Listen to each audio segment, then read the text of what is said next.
మంత్రికి PCB జలక్ rules ఉల్లంఘించారంటూ ఆయన ready mixing unit seize మామూలు ఇవ్వనందుకే చేశారంటున్న మంత్రి అనుచరులు. జరిమానా కట్టేందుకు సిద్ధమైన మినిస్టర్ వెంటనే అనుమతి ఇచ్చేది లేదన్న ఆఫీసర్లు. బోర్డు మీటింగ్లో చర్చించగా నిర్ణయం క్లారిటీ. అధికారుల తీరుపై దక్షిణ తెలంగాణ మంత్రి ఆగ్రహం. సీఎంఓ మంత్రి కొండా సురేఖకు ఫిర్యాదు అంటూ కూడా చూస్తా ఉన్నాం. ఎవరి మరి వాకిటి శ్రీహరి దక్షిణ తెలంగాణ అంటే ఎవరుంటారు ఇక్కడ? వాకిటి శ్రీహరి ఉంటారు, మరి ఎవరుంటారో తెలియదు. దక్షిణ తెలంగాణ చెందిన ఓ సీనియర్ మంత్రికి పొల్యూషన్ కంట్రోల్ బోర్డు అధికారులు జలకిచ్చినట్టు తెలుస్తున్నది. పాపం కొండా సురేఖను వివాదాల చుట్టే తిప్పుతా ఉన్నారు. పాపం ఆమె చేసిన ఇన్వాల్వ్ కాకుండా ఆమె చుట్టే తిప్పుతున్నట్టు తెలుస్తుంది. ఎందుకంటే పొల్యూషన్ కంట్రోల్ బోర్డు అనేది కొండా సురేఖ చేతిలో ఉంటుంది. అసలు కొండా సురేఖ తెలియకుండా పొల్యూషన్ కంట్రోల్ బోర్డులో చాలా రకాల ఇది సమాచారాలు బయటకు వస్తూ ఉన్నాయి, చాలా రకాల నిర్ణయాలు జరుగుతూ ఉన్నాయి. సో ఇదంతా కనబడతా ఉంది.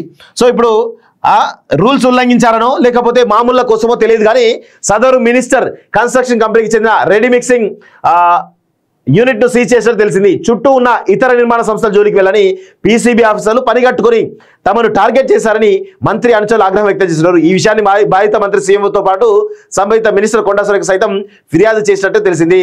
సో ప్లాన్ ప్రకారమే సీజ్ అట. సో కాంగ్రెస్ ఎవ్వరు ఉంచాల్సిన అవసరం లేదండి. కాంగ్రెస్ ఎవరు బొంద పెట్టాల్సిన అవసరం లేదు. వాళ్ళకు వాళ్ళే బొంద తవ్వుకొని ఆ బొందలో వాళ్ళు పడి ఆ బొందను కూడా పూడ్చుకుంటారు. వాళ్ళే మళ్ళీ మామూలుగా బయటికి రాకుండా పూడ్చుకుంటారు. అంత దారుణంగా వాళ్ళ వ్యవహార శైలి ఉంటుంది.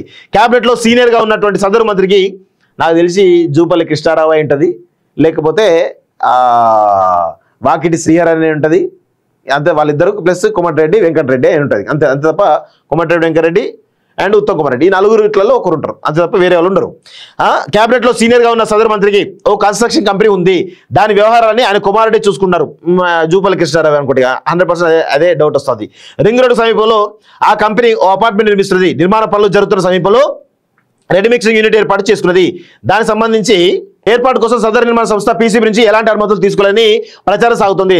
దీన్ని గుర్తించినటువంటి పీసీబీలోని కీలక అధికారులు ఉన్న పలంగా అక్కడికి వెళ్లి దాన్ని సీజ్ చేశారు. ముందుగా నోటీసులు ఇవ్వలేదని కనీసం మౌఖిక ఆదేశాలు సైతం ఇవ్వకుండా సీజ్ చేయడంపై మంత్రి సన్నిహితులు ఆగ్రహం వ్యక్తం చేశారు. ఈ నిర్మాణాన్ని మంత్రి కుమారుడు నిర్వహిస్తున్న విషయం అధికారులకు తెలిసిన మామూలు కోసం యూనిట్ను సీజ్ చేసినట్టు ప్రచారం జరుగుతుంది. ఫైన్ కట్టేందుకు రెడీ అయిన మంత్రి పీసీబీలో లోపించిన పారదర్శకత. సో మంత్రికి తెలియకుండా ఈరోజు పెద్ద ఎత్తున పొల్యూషన్ కంట్రోల్ బోర్డులో నిర్ణయాలు జరుగుతూ ఉన్నాయి. పొల్యూషన్ కంట్రోల్ బోర్డు కంప్లీట్గా అవినీతికి అడ్డగా మారింది. 100% వాస్తవం ఇది.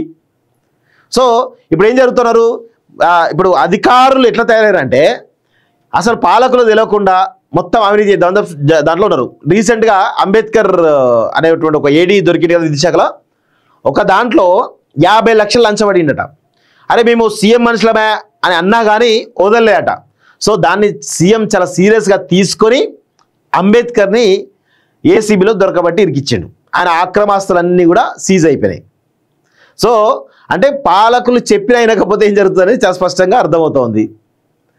ఇట్లా ఇప్పుడు ఈ పొల్యూషన్ కంట్రోల్ బోర్డు కూడా కనీసం పాలకులకు తెలియకుండా అవినీతి చేస్తూ ఉన్నారు. వాళ్ళకి డబ్బులు ఇస్తే ముట్ట చెప్తేనేమో ఓకే, ముట్ట చెప్పకపోతే కథమే. అసలు దారుణం ఏంటంటే కాంగ్రెస్ పార్టీలో జనరల్గా ఏంది, పాలకులు ఎక్కువ సంపాదిస్తారు అనుకుంటాం కదా, కానీ ఈ కాంగ్రెస్ ప్రభుత్వంలో అధికారులు ఎక్కువ సంపాదిస్తూ ఉన్నారు. అధికారులు కంప్లీట్గా మంత్రులను వాళ్ళని అందరినీ డామినేట్ చేసేసి విపరీతంగా డబ్బులు సంపాదిస్తూ ఉన్నారు. సో అసలు ఎవరికి కనీసం కొంతమంది మంత్రులకైతే తెలియదు కూడా తెలియదు. వాళ్ళనైతే ఎర్రి వాళ్ళని చేసి కంప్లీట్గా మేనేజ్ చేస్తూ పెద్ద ఎత్తున డబ్బులు అక్రమాలు చేస్తున్నట్టు చాలా స్పష్టంగా అర్థమవుతా ఉంది.